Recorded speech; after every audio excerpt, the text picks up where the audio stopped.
Yes, now, ladies and gentlemen, welcome back to the Thomas Rants YouTube channel. Bit of a different location. I'm at my girlfriend's house. Anyways, let's talk Monday Night Raw.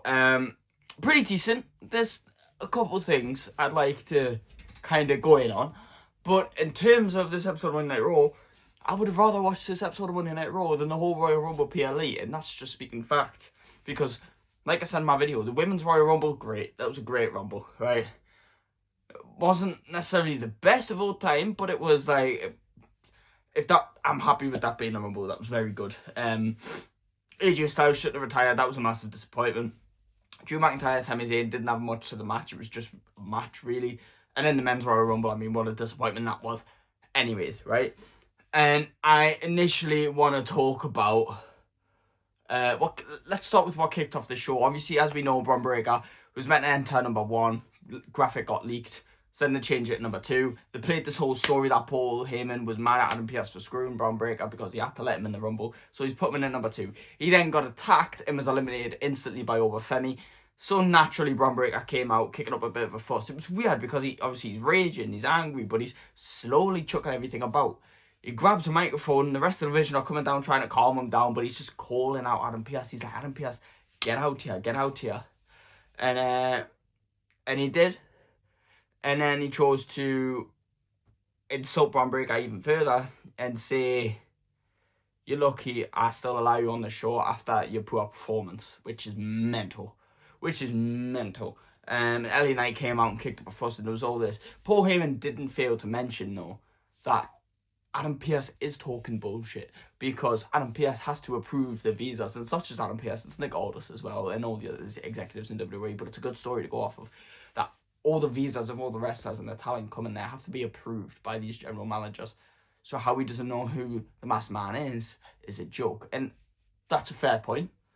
It's also, you can look through that because it could be someone he's approved, like it could be an inside job, like, you know, he's approved CM Punk, it could be CM Punk, it's not going to be CM Punk, but it could be, do you know what I mean? Yeah, and they played off that the rest of the night. Paul Heyman went and found Adam Pearce and was like, for that, LA Knight, Bron Breakker, tonight is happening. He went, no, because LA Knight's been removed from the building. And if you want to do something good, you'll remove Bron Breakker from the building as well. And that's when Paul Heyman kicked off, like, you're not fucking with me like this in Philadelphia, yeah? Home at ECW, you are not doing that. And Adam Pearce just referenced what Paul Heyman said to him at the Royal Rumble. FAFO, fuck around and find out.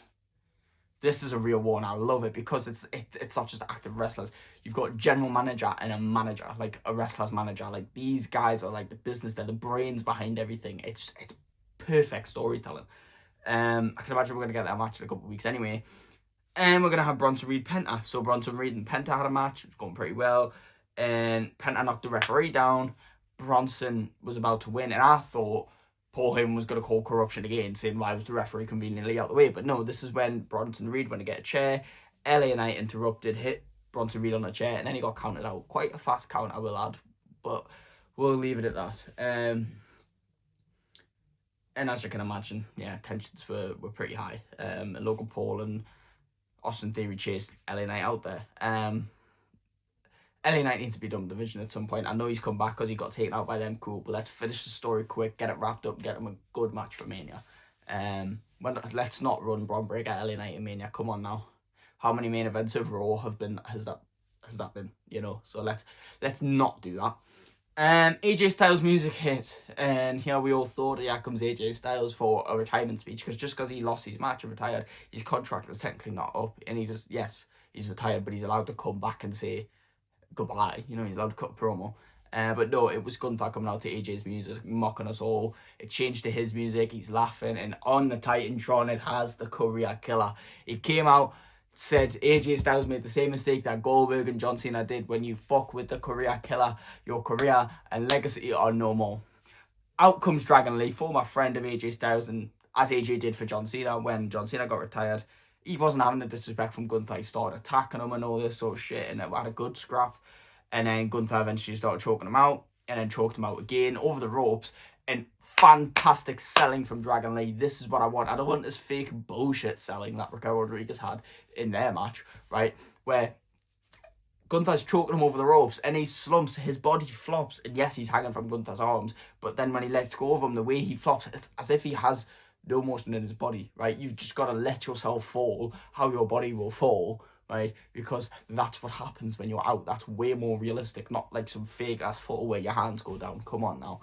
I respect that from Dragon Lee. And we're probably just going to get a mini 2-week feud between Gunther and Dragon Lee, but I love the whole career killer storyline, the gimmick. It's perfect. And I do wonder what we're going to do at Mania. Maybe if he's going with Dragon Lee, maybe we'll have a Gunther Rey Mysterio and he might retire Rey Mysterio at Mania. That might be doing too much, but I don't know. You never know. At one point during the show, we were meant to have the War Raiders and the tag team match. They didn't announce it, so I thought this is dead. We had to just chuck them in a random match. I know it wasn't going to be with the tag champs because we know Alpha Academy on one contenders, and that's not happening until next week. Which is good, but we've not really had any build. The only build we've had was like a backstage segment with Kirk Greiger. I don't even know what his name is, but the guy, Kirk, the guy who gets his top off, him. And then it was just, Maxine was involved, and she was talking about how she's going to snap Matty's ankle, just hyping up the matches next week. No actual substance to it. And then that tag team turned out to be Obafemi by himself. And it wasn't a match, it was just Obafemi beating them up. They're just showing off Obafemi at this point, which is fair. And they seem to state that he's still a free agent. We don't know if he's going to Raw SmackDown yet. They're going to test him out on both brands, I think, and then they'll decide. But we can imagine Oba's going to have a major push because the way he was talking about the War Raiders is just ridiculous. Like they were a pair of jobbers. Like they were a pair of local talent that they've picked up to get squashed. And the way he can actually throw Eric is ridiculous because Eric is like 300 pounds. So how on earth you're doing that, I've got no clue. The show opened up with Javon Evans and El Grande Americano, as we know a couple of weeks ago. Their match got thrown out because Javon hurt his shoulder. Thankfully, it wasn't a serious injury and he was able to compete at the Rumble. But he did show up today with a fucking bandaged up elbow, bandaged up shoulder, bandaged up back and neck and side. Like, the guy is hurting. And he had a good match with El Grande Americano. Good match to open up the show. And out came original El Grande Americano. Thankfully, it wasn't just a thing for the Rumble. And I'm hoping it actually is Chad Gable. Maybe we'll see Chad Gable return at some point. And he stopped Ryo and Bravo from giving that steal to El Grande Americano and cost them the match. And Javon Evans got his win over the Americanos.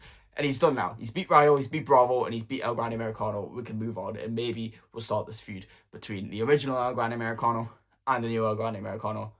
And regardless of whether you think this is silly, goofy, whatever, it's good. And I hope at some point they'll unmask them and like they just break the kayfabe because that's just what we want in this, right?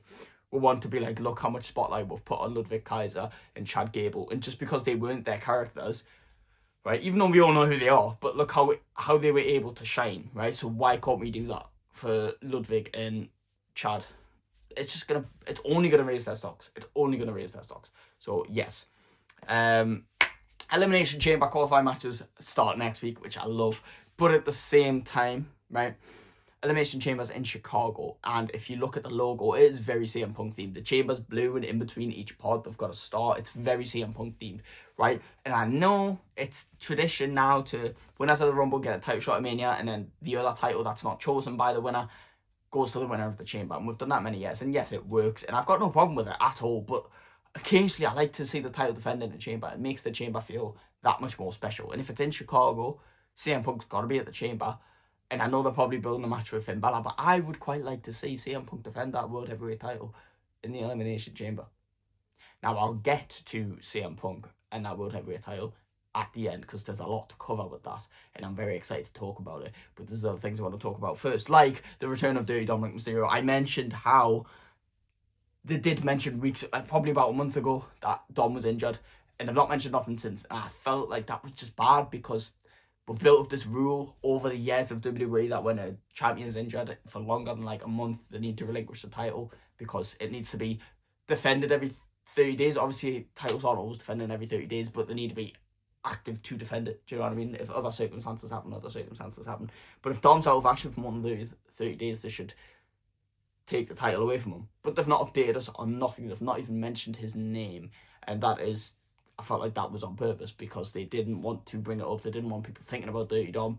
So no one was going, why isn't Dom getting stripped the title? And they were getting called out for their backwards writing. And he came back. And I'm fine now that he's back because it proves he's healthy. He's got a brand new neck tattoo. Like, fuck me, that's a lot. and he announced Liv as the winner of the Women's Royal Rumble. And then Liv brought out Raquel, because Liv said she's undecided. She doesn't know whether she wants to go for the Women's World title or the WWE title, so she's going to show up on SmackDown. She brought out Raquel, and they were celebrating, and Raquel said, look, we've celebrated your win all weekend, now let's talk about why you eliminated me. And I love that from Raquel. Call that out, because it was random, it was out of nowhere. It made a lot of sense, because they were the final four, and Raquel Rodriguez was the biggest one in there. She would have been the hardest to eliminate, and I can imagine Liv wouldn't want that on her. So yeah, it did make sense for Liv anyway.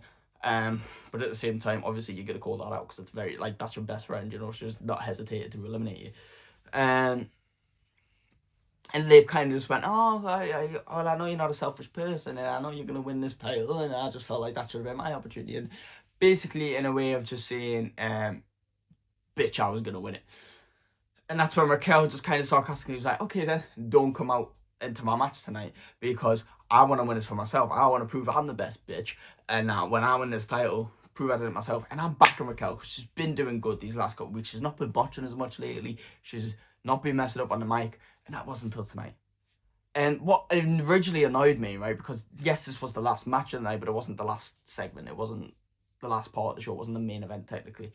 And that pisses me off, because you've got a Philadelphia street fight. It's got a stipulation on it for the women's world title. Imagine CM Punk in a street fight for the world title on Raw. That would be, you would advertise that through the fucking roof. But because it's Stephanie Baker with the women's world title against Raquel Rodriguez, it's not the main event. That kind of pisses me off until I seen the match. I'm like, do you know what? If this was the main event, I would be pissed off, because there was botches left, right, and center. Mainly on Raquel Rodriguez's behalf. Like, you can forgive, like, a chair falling out of place, you know, it is what it is. You can forgive, like, trying to chuck a chair in the ring and it hits the rope and bounces back and hit you. You can forgive that. But, like, messing up the Hurricane Rana through the table, you can't mess up a table spot. That's, like, the big spot in the match. And Raquel just had to roll the table. I mean, Stephanie just had to roll the table out of the way, then hit a finisher. So I had a decent finish, which is such a shame. And yes, Liv did get involved in the match, and it did distract Raquel. But this is only building that feud, and I'm actually excited for that feud. But I kind of thought Raquel was going to win that title there.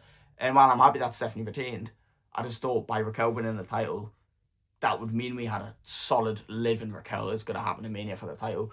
Because Stephanie's still champion, I don't know when Raquel and Liv's going to happen, because Liv has to have a title match at Mania now. And Raquel can't get another match, or that would just seem forced.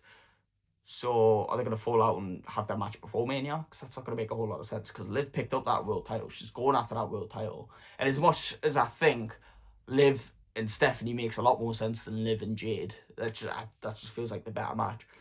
Liv's already had that title twice, I'm pretty sure, if not once. But, like, I want to have the WWE Women's Championship. I want to try a different title, but it is what it is.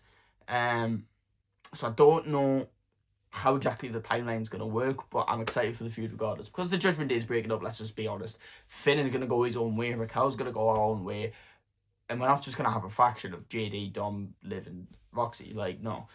Especially if Liv's winning the world title, Liv and Dom might go their own way.